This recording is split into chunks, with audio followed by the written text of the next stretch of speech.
Listen to this beautiful hadith of a man, again, to give you hope about actions that sometimes they don't have to be physical, but they can be in your heart.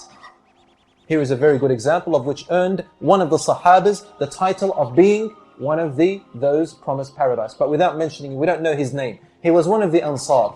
One of the Ansar. We know who the Ansar are? Yes?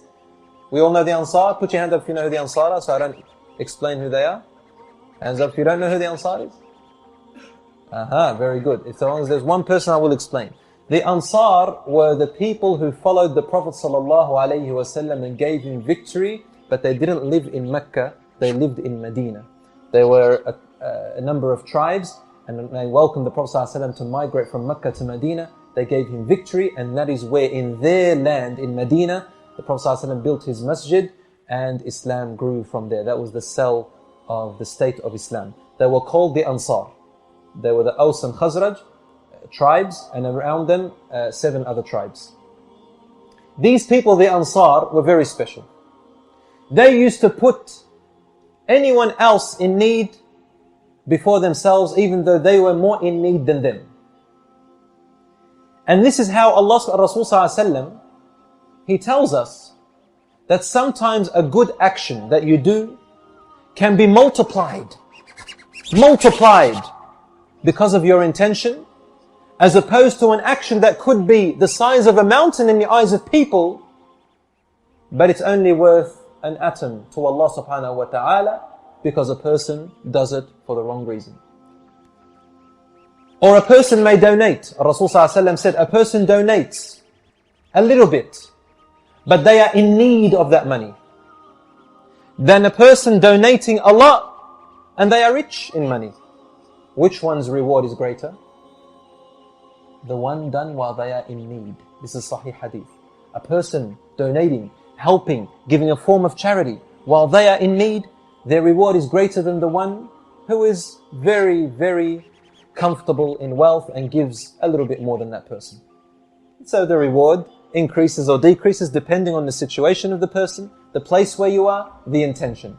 This particular Sahabi, this Ansari, Rasul ﷺ was sitting in Masjid al-Nabawi, in his masjid. And then he turned after, I think, just before Salatul Dhuhr or Al-Asr, and he said to them, سوف يطلع عليكم رجل سوف يطلع عليكم رجلا من أهل الجنة. Very soon, a man is about to appear in front of you. He is one of the people of paradise. All the Sahabas are there. Umar radiallahu anhu, Abu Bakr, Uthman, Ali radiallahu anhu, Mus'ab ibn Umayr, Abu Ubaidah ibn al-Jarrah, Amr ibn al-As, Bilal radiallahu anhu. All these great companions are sitting there. Fatima radiallahu anha, Aisha radiallahu anha. All these companions are sitting there. And they're all waiting. Who is this person? Suddenly a man from the Ansar came out and he was dripping water because of wudu. So everyone thought, is it the wudu? No. The next day, Rasul ﷺ said the same thing. سَيَطْلُعَ عَلَيْكُمْ رَجُلًا مِنْ أَهْلِ الْجَنَّةِ. Again, the same Ansari came out. On the third day, he said it again, the same Ansari came out. One of the companions, who was he? Abdullah ibn Amr? No. Abdullah ibn Amr ibn al-As? Radiallahu anhuma. He said, Wallahi, tonight I will follow this person to go and have a look at what he does more than us, so that I may copy him, so I may be one of the people of paradise. What is Abdullah ibn Amr ibn al-As focusing on, brothers and sisters?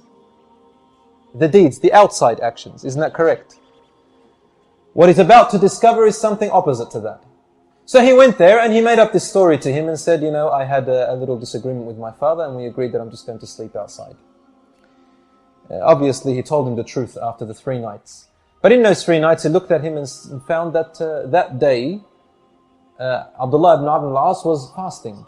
And he was known for his intense fasting. The Sahabi was not fasting. So he thought to himself, well, I guess it's not the fasting which he beat us with, because I'm fasting more than him. He kept it to himself. That night, he wanted to pray qiyam. So he wanted to stay up and not go to sleep and pray. The Ansari went to sleep. Subhanallah. And then just before Fajr, the Sahabi stood up, the Ansari, and he prayed. Tahajjud. He said to himself, well, I guess it's not the night prayer. That's another one. The next morning, he kept watching his actions. He was doing everything every other Sahabi did, probably even less. On the third day, he was about to leave because the Arabs, and also in Islamic, from the Sunnah, is to look after your guest for 3 days and 3 nights maximum. We should not burden the host more than 3 nights and 3 days. I don't know about the West, they sit in that house 2-3 hours and I don't know what we feel after that. Huh? When's he going to leave? I've got to go to shopping right now. See, the wife now is going to give me a headache.